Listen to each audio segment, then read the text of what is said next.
Lots of conversation out there about seller buy downs. This video is going to help break that down for you so you understand not only what a seller buy down is, but from a lending perspective, what the rules are around it. So first, just know the seller buy down is a seller concession that the lender is going to use to help buy down the buyer's interest rate. That's all it is. So essentially it's just a seller concession, but there's rules around how much of a seller concession that the buyer can receive.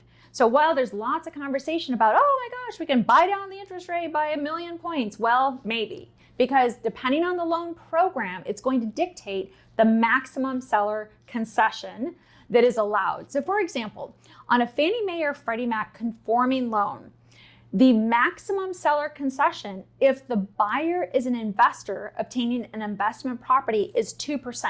So if you're thinking that you want to kind of negotiate a buy down on that rate, or the buyer's agent might be wanting to get more than 2%, if a home loan is involved and it's a traditional Fannie Mae or Freddie Mac home loan, 2% is the maximum.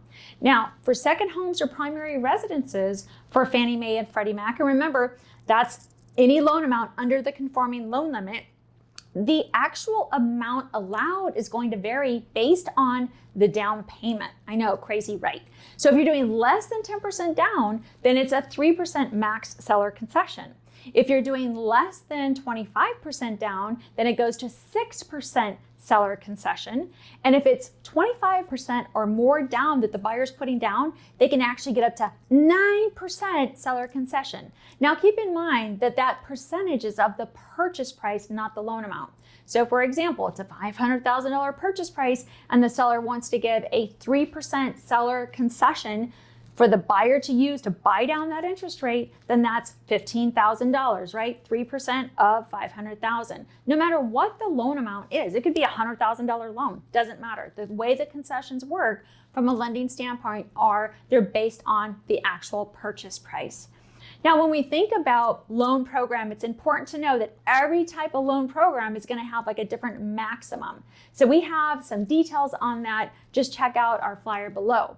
When we get into jumbo loans, just caution, want to make sure that you are talking with the buyer's lender, because every home loan program is going to have a different take on this. It's not just kind of like FHA, max 6% seller concessions, right? Fannie and Freddie, 3, 6, 9%, depending on down payment or occupancy. You get into jumbo, it's a whole different game.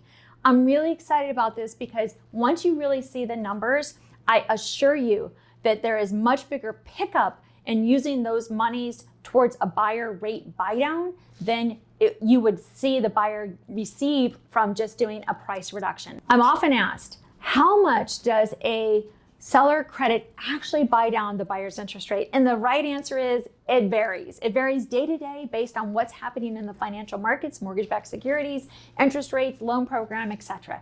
For detailed information though, don't hesitate to reach out, because we can check the market of the moment, circle back with you and let you know whatever concession that you're considering, how much in reality that buys for a rate buy down today. We've got some really cool tools out there, happy to share them with you. If you're a listing agent and you think that you're going to have to drop a price, check with us first. We'll prepare that seller buy down worksheet for you, and this is a great tool for you to use and leverage in your conversations with sellers. Any questions? Don't hesitate to reach out. 480-725-0150.